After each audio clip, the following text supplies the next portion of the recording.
يوم القيامة فإذا برق البصر وخسف القمر وجمع الشمس والقمر markuu wareero aragga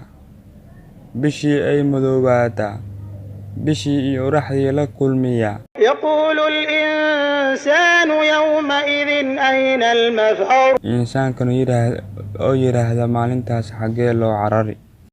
كلا لا وزر meel loo carari ma jirto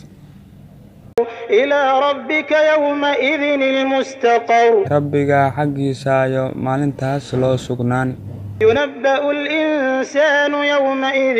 بما قدم وأخر insaankana waxaa loo waramayaa wuxuu horumarsaday iyo wuxuu dibdhigsaday maalintaas بل الإنسان على نفسه بصيرة